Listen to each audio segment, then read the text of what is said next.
Selamat sore, Romo Ferry. Selamat sore. Ya, ini merupakan momen yang tentunya sangat menyedihkan di mana Vatikan telah memverifikasi bahwa Paus Fransiskus ini telah tutup usia di usianya yang ke-88 tahun. Ini mungkin dari Romo Ferry mempunyai kesan-kesan selama Paus Fransiskus ini entah itu datang ke Indonesia atau kan memberikan pesan-pesan perdamaian di seluruh dunia. Silakan.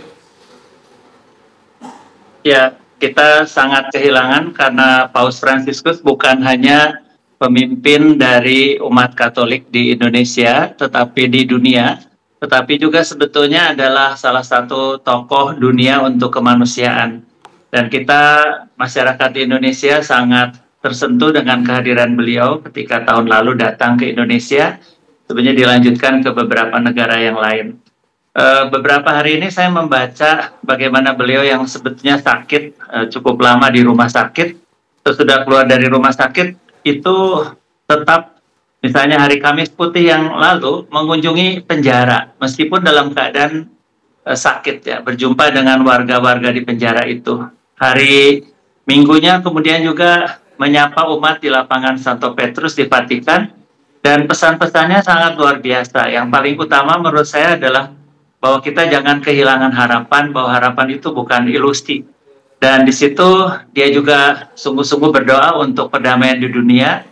Beliau tidak melupakan berbagai perang di Ukraina, di Gaza, di berbagai tempat yang lain, termasuk di Kongo, di Sudan, dan beliau sungguh-sungguh berdoa supaya terjadi perdamaian. Jadi sampai akhir hidupnya, yang terakhir mungkin sambutan terakhir adalah hari Minggu tanggal 20 April yang lalu, beliau itu betul-betul yang dipikirkan adalah perdamaian dan keselamatan umat manusia di seluruh dunia.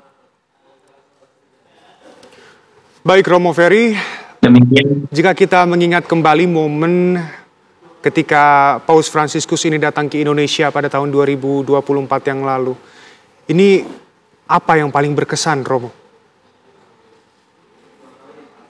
Kita bisa melihat bahwa yang disampaikan beliau itu adalah betul-betul ingin menjadi saudara bagi semua orang, ya. Dari sejak datang saja, pintu jendela dibuka, kaca mobilnya, dan menyapa semua orang di jalan.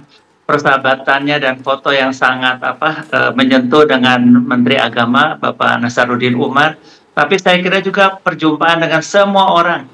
Bahkan sampai sebelum meninggalkan Indonesia, di lapangan udara pun dia menyapa satu persatu petugas bandara, apapun agamanya, betul-betul menjadi Bapa bagi semua orang. Saya kira beliau itu bukan hanya berkhotbah, tapi melaksanakan apa yang namanya persaudaraan, apa yang namanya perdamaian, dengan semua orang tanpa melihat latar belakang perbedaan agama, suku bangsa, atau apapun. Saya kira itu yang paling luar biasa.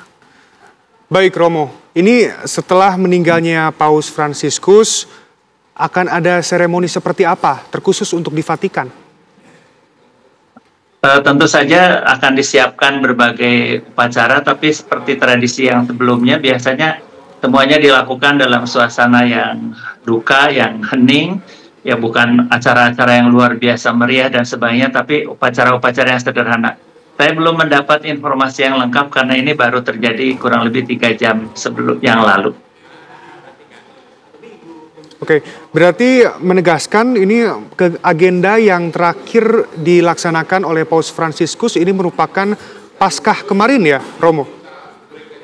Betul, dia menyapa dan memberi berkat untuk seluruh dunia.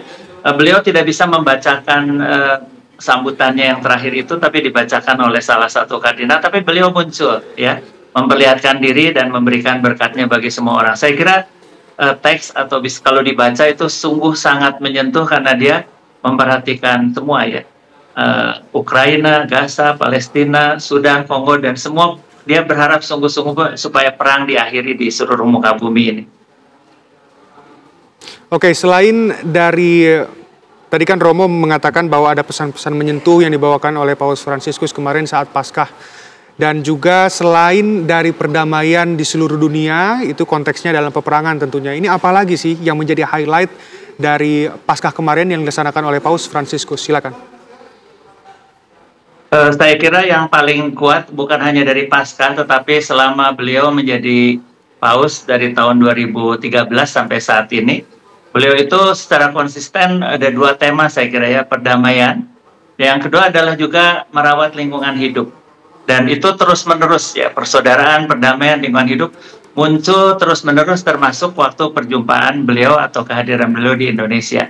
Dan beliau juga punya komitmen yang luar biasa ya, disebut pertobatan ekologis misalnya tahun 2030 di mana beliau mengajak seluruh umat di dunia ini untuk bersama-sama merawat kehidupan. Di dalamnya bukan merawat hanya tanaman dan alam, tetapi merawat juga persaudaraan, sejati, bagaimana kita antar bangsa dan sebagainya saling menghormati, menghormati kehidupan dan sebagainya. Jadi sebenarnya tema-temanya sangat luas. Beliau mengatakan, saya ingin bukan gereja yang bersih, bukan umat manusia, umat beragama yang hanya nyaman dengan dirinya sendiri, tapi berani keluar ke jalan, tempat yang kotor dan becek, untuk saling merawat luka-luka seandainya ada luka-luka yang kita temukan di dalam perjalanan hidup ini.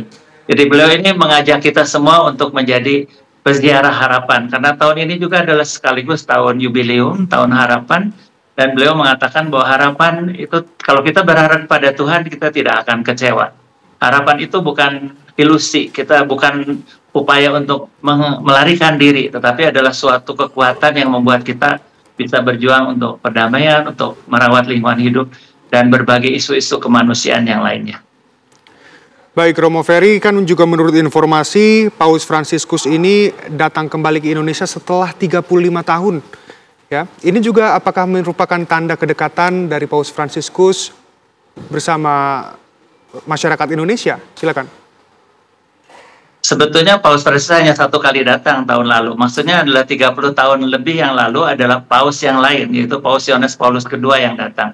Beliau hanya satu kali saja datang ke Indonesia. Ya, setelah 35 tahun, Romo. Ini apakah merupakan juga pertanda? Ya, maksudnya silakan. Indonesia selalu ada dalam hati Paus Fransiskus ya. Jadi kalau kita membaca banyak sambutannya dan apanya, beliau sungguh-sungguh memperhatikan. Beberapa kali kalau ada kunjungan teman-teman dari Indonesia selalu disambut hangat oleh beliau dan beliau selalu ingat Indonesia. Baik.